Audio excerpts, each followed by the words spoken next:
अस्सलाम वालेकुम viewers. Israel और ईरान के बीच में जो वॉर चल रही है आजकल, उसमें एक चीज़ है जिसको बहुत ज़्यादा अंडरस्टैंड करने की ज़रूरत है, जो कि जिसको नॉर्मली रिलेटिव एडवांटेज कहा जाता है। तो कुछ फैक्टर्स हैं जिनको हम समझने की कोशिश करेंगे। तो कुछ बहुत ही इम्पोर्टेंट फैक्टर्स हैं, जिनको अगर हम समझें तो ये चीज़ हमें अंडरस्टैंड करने में हमें बड़ी मदद मिलेगी कि आज जिस जिस नहेज पे ये जंग चल रही है या फिर ईरान मिसाइल्स फायर कर रहा है, हमें अक्सर गिला होता है इस बात पे कि ईरान डिले कर रहा है मिसाइल्स फायर करने में। और इस बात पे हम मेजॉरिटी ऑफ द पीपल लोग इस चीज़ से काफ़ी नाराज़ होते हैं कि Israel has attacked Iran, unprovoked attack है, ये सारी चीज़ें हैं, ठीक है। तो उसमें कुछ फैक्टर्स हैं जिनको समझने की ज़रूरत है। तो पहला फैक्टर है स्ट्रेटेजिक लोकेशन। जो स्ट्रेटेजिक लोकेशन है और जियोग्राफिकल जो एडवांटेज हासिल है दोनों कंट्रीज़ को, उसको कंपेयर कर लेंगे सबसे पहले।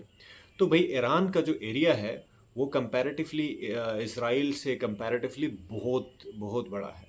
Israel is a small country और एक छोटा सा स्टेट है, एक छोटा सा एरिया है, जबकि Iran is comparatively very large.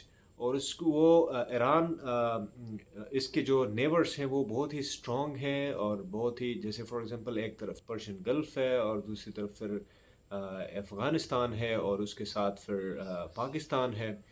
तो कंपैरेटिवली अगर आप देख लें तो पाकिस्तान में भी जो टेररिज्म है उसका एक वॉर अगेंस्ट टेररिज्म पूरे एक अरसे से चलता रहा है।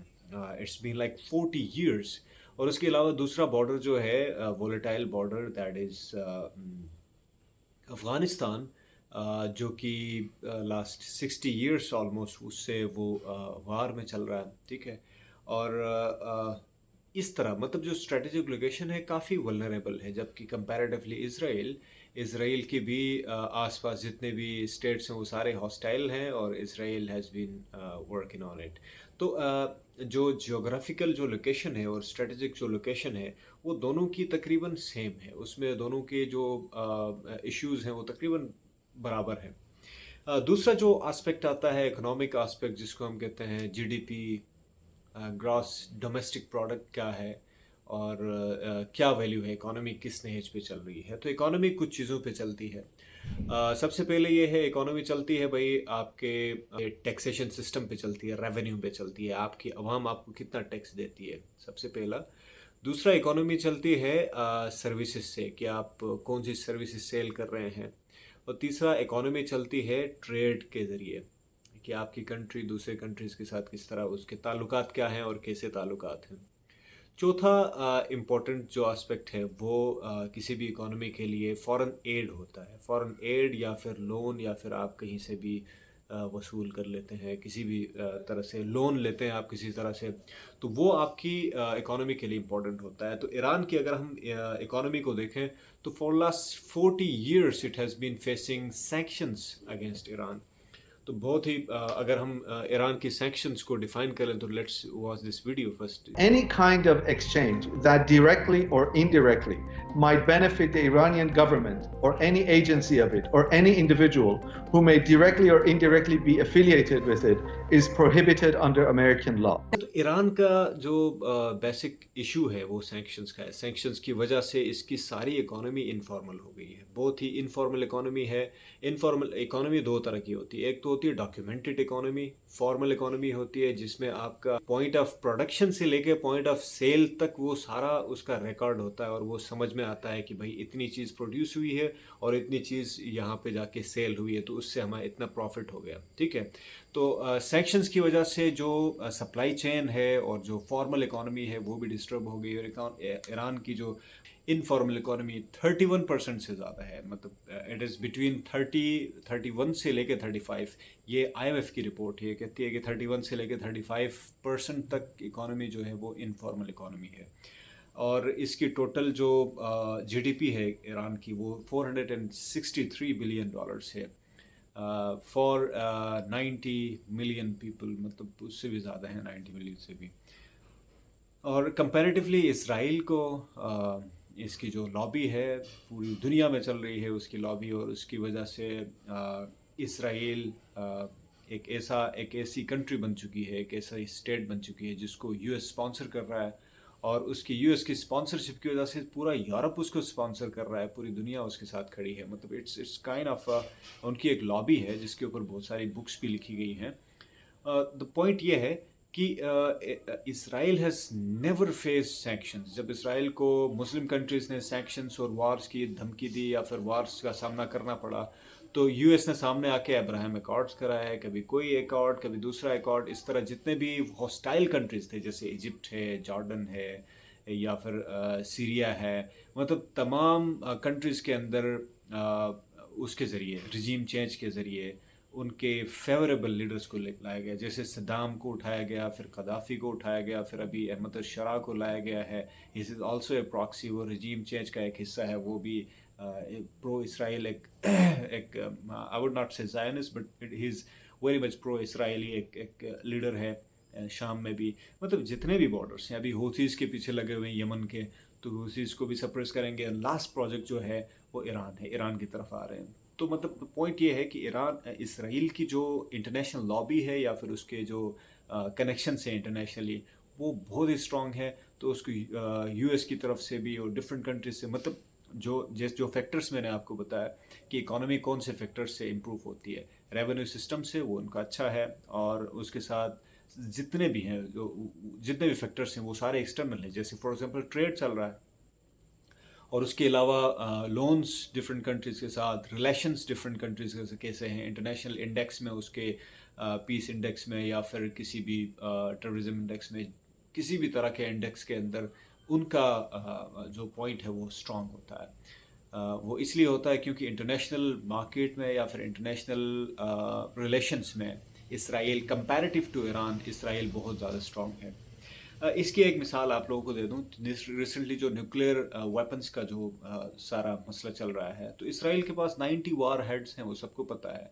लेकिन इसराइल ने कभी भी IAEA, जो international association for nuclear weapons के लिए जो इंटरनेशनल एसोसिएशन है, उसको कभी भी चेक करने नहीं दिया, और उसको कभी भी अपनी रिपोर्ट पेश करने नहीं दिया, उसको कभी भी सामने आने नहीं दिया। जबकि ईरान को एक्यूज़ किया जा रहा है कि ईरान के पास वारहेड्स हैं, लेकिन ईरान के पास कोई न्यूक्लियर वेपन नहीं है। लास्ट जो अभी जो रिसेंट जो IAEA का जो सर्वे हुआ ईरान में, Iran is openly showed their all arsenals, जो भी उनके पास हैं फैक्ट्रीज, न्यूक्लियर वेपन्स का जो भी एरियाज़ हैं, तो वो सारे दिखा दिए। और उनकी रिपोर्ट ये बताती है कि there are no threats from Iran, Iran के पास कोई न्यूक्लियर वेपन नहीं है। लेकिन फिर भी जो इंटरनेशनल लॉबी जो है इसराइल की, वो लॉबी इतनी स्ट्रॉन्ग है कि ईरान को उसने सप्रेस किया हुआ है। ठीक है, ईरान को एक्यूज़ करती है पूरी दुनिया, जबकि इसराइल को नहीं करती है। मतलब that is kind of economic relations, और उसके अलावा GDP का ये आलम है। ठीक है, और थर्ड पे बॉर्डर सिक्योरिटी की जब हम बात कर लेते हैं, तो हम ईरान को एक्यूज़ करते हैं कि भाई इसके अंदर मोसाद के सारे एजेंट्स इसके अंदर हैं, और ईरान क्या कर रहा था, सो रहा था, ये कर रहा था, वो कर रहा था।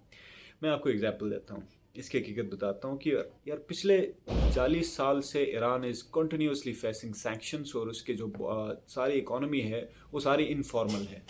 ज़्यादातर इकॉनमी उसकी इनफॉर्मल चल रही है। तो इनफॉर्मल इकॉनमी की वजह से Iran has not been able to close its borders, या फिर अपने बॉर्डर्स को कंटिन्यूसली कंक्रीट नहीं कर पाया है, जिसकी वजह से ये है कि मतलब आना जाना लगा रहता है बॉर्डर्स में। कंटिन्यूसली बॉर्डर्स को सील नहीं कर पाए, आना जाना लगा रहता है। जब आना जाना लगा रहता है तो कोई भी आता है, इतना ज़्यादा मतलब वो नहीं होता है, मतलब चेक एंड बैलेंस इतना नहीं है। जब बॉर्डर्स में सिक्योरिटी स्ट्रॉन्ग ना हो, तब कोई भी इनफॉर्मल इकोनॉमी अपने इनफॉर्मल इश्यूज़ को लेके, जैसे ओपियम का मसला चल रहा है, इनफॉर्मली ऑयल चल रहा है, स्मगल हो रहा है, स्मगलिंग, बहुत सारी चीज़ें, तो इसके नतीजे में बहुत सारे ऐसे फैक्टर्स आ जाते हैं ईरान के अंदर, जो कि ईरान उनको रजिस्टर नहीं कर पाता है, जिसकी वजह से ईरान के अंदर टेररिज्म का इशू है। बहुत सारे ऐसे हाइड आउट्स हैं, इवन तेहरान के करीब ही, तेहरान के अंदर भी, तेहरान के करीब भी बहुत सारे ऐसे मकामात हैं जहाँ पे मोसाद की फैक्ट्रीज़ हैं। मतलब हैरानकुन बात है कि मोसाद की फैक्ट्रीज़ हैं वो बनाने वाली, तो वो सिर्फ इसलिए हैं क्योंकि Iran has been facing sanctions, जिसकी वजह से वो अपनी इकोनॉमी को फॉर्मलाइज नहीं कर पा रहा है, बॉर्डर्स को 100% सील नहीं कर पा रहा है। جب 100% بارڈر سیل نہیں ہوں گے، جب پورس بارڈرس رہیں گے، تو اس کا نتیجہ آبویس نتیجہ ہمارے پاس رزلٹ ہمارے پاس یہ آئے گا کہ انفلٹریشن ہوگی آسانی سے، اور انفلٹریشن کی وجہ سے بہت سارے ایشوز ہوں گے. تو دس از ویری نارمل. یہ انٹیلیجنس سلپیجز اور یہ کسی بھی کنٹری کے اندر فارن ایجنٹس کا ہونا، یہ بہت ہی نارمل بات ہے. یہ کسی بھی کنٹری میں ہو سکتے ہیں. تو یہ انٹیلیجنس سلپیجز ہونا، یہ کسی بھی کنٹری کے اندر فارن ایجنٹس کا ہونا، دس از ویری نارمل. یہ ہوتا رہتا ہے. تو لیکن ایران کے اندر تھوڑا سا زیادہ اس لیے ہوا کیونکہ it has be facing sanctions against its government, اور فیک سینکشنز جس کا کوئی وجود ہی نہیں ہے. ایسے ارریلیونٹ معاملات میں سینکشنز ہیں. جبکہ کمپیریٹیولی اسرائیل کی ہم بات کر لیں تو اسرائیل کی بارڈر سیکیورٹی پچھلے 70 سالوں سے وہ اوپریس کر رہا ہے. اس کے آس پاس کی جو کنٹریز ہیں ان سب کو اس نے وہ کیا ہے، سپریس کیا ہوا ہے. از بین فائٹنگ، اور اس کی فائٹ ساتھ ساتھ برطانیہ بھی لڑ رہا ہے، اس کی فائٹ یو ایس اے بھی لڑ رہا ہے. اس کو اسٹیٹ آف دا آرٹ اس کو ویپنس بھی مل رہے ہیں، ویپن سسٹم بھی اس کو مل رہا ہے. Every thing Israel is getting every thing. جب ساری چیزیں اس کو مل رہی ہیں تو مطلب یہ ہے کہ اس کا بارڈر اسٹرانگ ہو جاتا ہے. جب اس کا بارڈر اسٹرانگ ہوتا ہے تو اس کا مطلب یہ ہے کہ انفلٹریشن بہت ہی کم ہوگی. تو ایران کی انفلٹریشن اس کے اندر، یا پھر حماس کی، یا کسی بھی آرگنائزیشن کی اس کے اندر انفلٹریشن بہت ہی کم ہوگی. تو اس وجہ سے بھی بہت سارے ایشوز سامنے آ سکتے ہیں. اسرائیل کا بارڈر اسٹرانگ ہے، اس وجہ سے بھی کسی قسم کی انفلٹریشن اسرائیل کے اندر نہیں ہوتی ہے. تو یہ ایک کمپیریٹیو ایڈوانٹیج ہے. ٹھیک ہے. اور last point, let's just talk about اس پوائنٹ کو سپورٹ کرنے کے لیے میرشائمر انٹرنیشنل پولیٹیکل سائنسز کا، انٹرنیشنل ریلیشنز کا ایک بہت بڑا نام ہے میرشائمر. اس نے ایک بک لکھی ہے کہ Israel lobby and the foreign policy of the United States. تو میں اس کا نام سے تو آپ کو اندازہ ہو گیا ہوگا کہ بک کس چیز کے بارے میں ہے. تو میں ایک کوٹ اس کا پڑھ کے آپ کو سناتا ہوں. وہ لکھتا ہے: No lobby has managed to divert the US foreign policy as far from what the American national interests would otherwise suggest, while simultaneously convincing Americans that the US and Israeli interests are essentially identical. تو اس میں کہتا ہے کہ اس اسرائیل کی جو lobby ہے، AIPAC کہا جاتا ہے، AIPAC کہا جاتا ہے جس کو، تو اس نے یو ایس کے انٹرسٹ کو اور اسرائیل کے انٹرسٹ کو آپس میں اتنا اسٹرانگلی اور فرملی ایک جیسا آئیڈینٹیکل بنا کے پیش کیا ہے کہ اب کوئی لابی اس کو وہاں سے ہٹا نہیں سکتی ہے. مطلب کوئی بھی لابی اس کو، تو مطلب U S is the super power in the world, اور اس کے پاس state of the art weapon system ہے، B-2 ہے، اس کے پاس بنکر بسٹرز ہیں، مطلب بہت ساری چیزیں ہیں. وہ ایک الگ پورا ٹاپک ہے. دا پوائنٹ از، یہ جو یو ایس کا اسرائیل کے ساتھ ہونا، یو ایس کا کسی بھی کنٹری کے ساتھ ہونا، یہ اس بات کی گواہی ہوتا ہے، اور اس بات کا گواہ ہوتا ہے کہ یار وہ کنٹری اسٹرانگ ہے. دنیا کے اندر اس کنٹری کی ایک سے ہے، وہ کسی بھی جگہ پہ کہیں پہ بھی کچھ نہ کچھ اگر کرنا چاہے تو اس کے لیے بہت ہی آسان ہوتا ہے کسی کنٹری کو سپورٹ کرنا، کسی کنٹری کو انویڈ کرنا، کہیں پہ ٹیررزم کرنا، جو مرضی کر سکتا ہے. مطلب یہ ہے کہ it has support of the international lobby, اور انٹرنیشنل سپر پاورز کی اس کے ساتھ سپورٹ ہے، جس کی وجہ سے وہ بہت ساری ایسی چیزیں کر سکتا ہے جو ایران جیسا سیکلوڈڈ اور ایران جیسا دنیا سے کٹا ہوا ملک، جس کو سینکشنز کے ذریعے ویسا ملک اس طرح کی حرکتیں نہیں کر سکتا ہے جیسے اسرائیل کر سکتا ہے، کیونکہ اس کے ساتھ سپورٹ ہے آف انٹرنیشنل پاورز. اب ایران کی میں بات کر لوں، ایران کی لابی کی، تو پاکستان اس کا سب سے اسٹرانگیسٹ ایلائی ہے. چائنا ہے، رشیا ہے، بٹ پاکستان ایک بردرلی اسلامک کنٹری ہے. تو پیس پائپ لائن کی بات آپ لوگوں نے سنی ہوگی. اٹس بین لائک 10 years ایک پیس پائپ لائن، گیس کی پائپ لائن، آئل اور گیس کی پائپ لائن ایران سے پاکستان کی طرف آنے والی تھی. تو پاکستان نے پچھلے 10 سے 15 سال اس کے ہو گئے ہیں، وہ پائپ لائن کا کام کمپلیٹ نہیں کر پایا. ایران نے اپنی سائڈ سے جتنا کام کرنا تھا سارا کر لیا ہے. پاکستان اس لیے نہیں کر رہا ہے کہ کہیں ایسا نہ ہو کہ یہ جو یو ایس کے سینکشنز ایران پہ لگائے ہیں وہ پاکستان کی طرف بھی آ جائیں. اس ڈر سے، اس خوف سے پاکستان اس پیس پائپ لائن کو، اس آئل اینڈ گیس کی پائپ لائن کو کمپلیٹ نہیں کر پا رہا ہے پاکستان کی سائڈس پہ. تو یہ حالت ہے ایران کی سیکولوجن کی. ایران اکلوتا ہے, ایران خالی ہے, ایران بالکل اکیلا بیٹھا ہوا ہے. اس کی لابی, انٹرنیشنل لابی بہت ہی کمزور ہے, جس کی وجہ سے اس کے اندر موساد کے ایجنٹس بھی ہیں. اس کے اندر ایران نے, اسرائیل نے اتنی آسانی سے حملہ بھی کیا. اس کے باوجود ابھی اس وقت اگر میں یہ ساری کیس میں بتانا چاہوں, کنکلوڈ کرنا چاہوں کہ کون جیت رہا ہے آج کل کے دور میں, آج کل کے اس سچویشن میں کون جیت رہا ہے, تو آئی ووڈ ڈیفینیٹلی سے کہ ایران از winning despite all the odds and despite all the sanctions against Iran. So that's it. Thank you so much.